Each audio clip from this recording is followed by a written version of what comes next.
the reason I bring it up is I remember that as a kid, we used to go visit, and it was very boring. But then I finally started lying on the floor and listening to all the stories that people were talking about. And that made the whole visit more tolerable. But I thought that was in Norse anyway, and I thought that was Gaspia. No, that's not Gaspia. Gaspia and I can't remember, Sophie.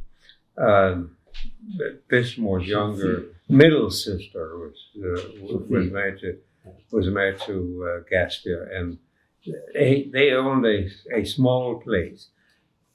It was like west of Boyne. Yeah, just a little bit down the road. Yeah, and then okay, I remember that. Yeah, it was just sort of what used to be called a comp place. A comp set. Yeah, and but did Vestimore's other sister live in? No, she lived down south in Boyle. In Boyle, yeah, of course. Okay, well, that's Massachusetts. Yeah. Yes. Lars married Birgitte from the farm that was just south of Bismarck's place. Up Bjergård, they lived. Oh yeah, okay. They lived that was on the way to my school. Yeah, right, on the way to school. Yeah. You went by, and well, that explains how Lars he got acquainted with Birgitte, because they were so close. Yeah. Oh yeah. I mean, they went dancing together. Yeah. And that's how mother and father, they were close. Yeah. So proximity had a lot to do with it. Hell yes. Yeah. Right. Well, those days it was probably, the only way you kind of met anyone was if there was a party and then you were. But Far, he was, I mean, mother was from 06 and he was from 96. Yeah. And when they married in 28, I guess they had been, she was there for 22, but they had been seeing each other on and off on his vacation for a couple of years. But, he met this 20-year-old gal who was quite pretty. Yeah. And he was, how should we say, fortunate that she lived so close. Yeah, but, I think he had really played around a lot. Well, 10 before. Years. Yeah. Oh, yes. The proof of the pudding is that he was treated for syphilis. Yeah. You had that in your writing. Yeah, that was, it was incontrovertible on the X-ray taken at his death, or before his death. Yeah. Well, that came up too when they kind of spotted some spots in his lungs while he lived in Cortavadero. Oh, and that was his smoking, and he might have had some TB in the past. Okay. Yeah. I mean, I think he lived a pretty good life as a sailor, and had a girl in every part. Probably. Did Look at the sailor man, smiling. run away from home when he was little? He finished school at 14 and his father wanted to put him, to be, he didn't want him to be a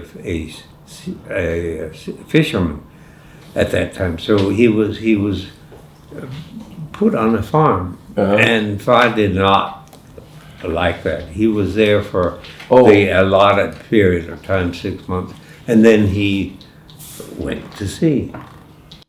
It was like I mean, he was girls 15. always had to go to another farm in order to kind of help out or whatever. So Yeah, what was that Dad kind of sent stuff? to a farm. Well, you had 6 months rotations on the farm. Yeah. The hiring period was November to April and April to November. So he tried that and didn't like it. Yeah. Okay. I'm out of here. Yeah. So she was, maybe 16 at when Yeah, I recall that he was saying that he went sailing when he was 16. I can imagine that. There's a couple of old sailing ship pictures that he has in his box of memories here that I have, and I kind of try to picture him on that. Oh yeah, he sailed in a variety of sailing ships, including some of the large last Yeah. freighter sailing ships. And I remember him saying he loved it when they were heading back towards Europe, with the wind behind them, and you're sure. Yeah. I just love it. Well, anyway, he did have quite a life. Yeah. And it must have been quite an adjustment for him to get his, after the war, get the family back and get acquainted with you and I and God, mother. very much. And then, lickety split. It was off to America and set up a home and all that sort of stuff. Well, he liked it enough being home in Aarhus that he requested shore duty. Yeah. But it took a couple of years. He did want to put in his 3 trips as a skipper, Yeah. just to maintain his dignity. Well, rightly so. I could think. The depression before the war and then the war kept him from Really going ahead. going up. Because now that we go cruising and I read the resume or the resume of the captains of the ships. Yeah. My goodness, they've been sailing for 15 years and now they're Yeah. captains. Yeah. But that would be a hell of a life too. Mm-hmm. To have. Oh God, yeah. Far maintained that he didn't like the passengers, but I think he fitted very well as a party First mate. party first mate, because you see pictures of him and stuff, and he looks like he's spiffed up, and having a good time. Yeah, well. But back when Mother was seeing Dad, Mother's girlfriends teased her that she was collecting old relics. There is that, yes. I can imagine. There was a big difference. Yeah. Oh, yeah, what 11 years, something like that? Or... Yeah, almost 11. Yeah. At 20, that makes a difference. Oh! I remember those days when, 4 years made a difference. Yeah. Mother used to go visit him or catch up with him in various ports in Germany, that I recall. Well, she did. Was that often? But or? no. Well, okay. They married in 28, and she was pregnant within a year, and then they decided it was too difficult for Borson to come up to Tisted when he was in port in Copenhagen. Mm-hmm. So they moved to an apartment in Copenhagen, and then Mother gave birth there to Anne. Mm-hmm. Probably, I would say, in 1930. And she was damaged at delivery, and That was the main problem. oh yeah. Yeah. Well, she needed to be turned or whatever, Yeah. and it was just botched. Yeah. And I think Mother went into a major depression after that. Mm-hmm. She spent some weeks with a family down in Dresden before Hitler. Yeah. And then I think that was probably just to get her out and seeing something else. In between that and when she got really pregnant with me, she went and visited him. She would travel with one of the captain's wife or something to whatever the ports are, and then to stay with the ship until it came back to Copenhagen. It was funny. The other day, I saw a picture of Princess Cruise Line, one of their smaller boats, and it was sailing through the Kiel Canal. Yeah. Well, Inga and I had a trip that we sailed through the Kiel Canal. It must have been good. On a small ship. Yeah. It was. It took half the day, It's a fairly long place. And you can't just run it fast. But we were on a cruise from Barcelona up the west coast of Europe. And we visited the Guernsey Island and Amsterdam. Sailed into Amsterdam through the canals and all of that stuff. And Inger's old school friend came down from North Holland and visited us. And then we went through the Kiel Canal to Copenhagen. It was a marvelous trip. Let's talk a little bit about Inga and how you two met. I know you were working in the hospital, but I don't know, the same one and all that sort of stuff. You. I had originally. Let's go back just a little bit. We're up in Bremerton, and this is where I think we read you made. I know this is hard to believe. You made an error, but you did in your writing. It was you had described that Mother and Father and Chris had driven up to Bremerton to take home your books. Au contraire, that was your brother and his young wife. Okay. You did that. Okay. Sorry about that. Well, that's okay, as long as you admit to the fact that I actually pointed out a mistake. This is historic. Anyway, we talked.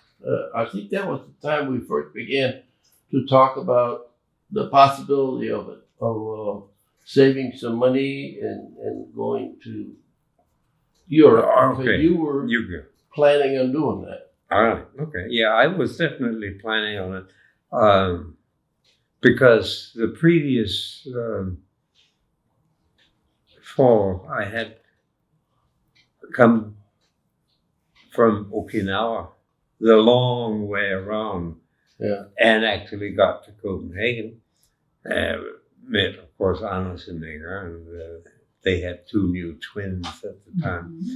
And Anders's aunt, who knew God and everybody, hooked me up with an appointment to see the chief of medicine at the Glostrup Hospital. Okay.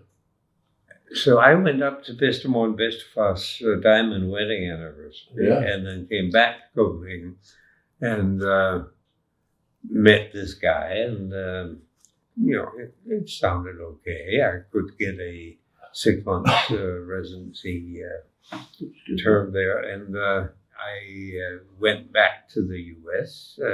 Finished, did all the paperwork, getting permission to do all of that stuff. It took ages, but anyway, it worked. But you were out of the Navy, And you were Yeah, I was working in the King County Hospital up in Seattle? No.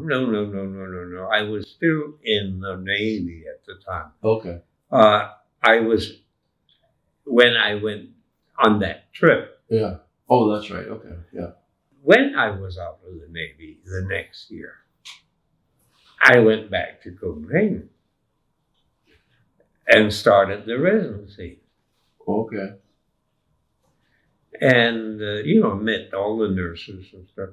And there was this one nurse that I really kind of liked. And she was fresh and sassy and all of that stuff. But she wouldn't have anything to do with me because I was too goddamn American. Yeah. Well, there you go. Until one day, before Christmas, I found her crying.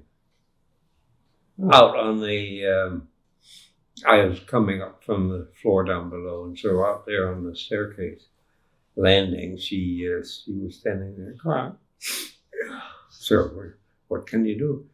Well, her American boyfriend, who was a medical student down in Geneva, wanted to come back to Denmark. And he'd just been there for the previous Christmas, and she had introduced him to her family. Mm-hmm. And she didn't want him again, because that would imply that she meant businesses with him. Yeah. And she didn't. She decided. So I said, well, okay, I'm going to be here. I don't have any family in Copenhagen. I'll take care of him over Christmas. Mm-hmm. In exchange for a date. What? In exchange for a date. Yeah. Oh, okay. Well, that was fairly decent. I thought so. Yeah. And she accepted. Oh, okay. So, after an utterly ridiculous New Year's Eve party at Anna's father's house in Fredericia, I took the train over. And I can imagine. And the next day, New Year's Day, very hungover, I took the train back to Copenhagen. And so the day after that, we had a double date. I went with Inger's girlfriend, Mona, and Inger had her friend, and we ate at the Gilleleje down in Nyhavn. Okay. It's downstairs. Yes. And the two girls went out to quote unquote powder there, and it was at one time. And Inger told me later, Mona had told her, "You're gonna marry Kai." Uh-huh. So, all right. Anyway, it took off from there. Yeah. Because it was meant to be by then. Absolutely. Because Mona had said. Absolutely. So I would visit and stay overnight in Inger's apartment and stuff. And of course, the nurses at the hospital knew all about it because they could look down. And I had that sunbeam with a red top. And so they knew exactly when I was there and when I left. Yeah. It didn't matter at all. No. And there was no Facebook in those days. No. Nothing. No Instagram or anything. That's ridiculous that you people get so upset. Yeah. Well, it was a good thing that she got upset with this guy from Geneva and stuff, Oh, yeah. So, could have been history there.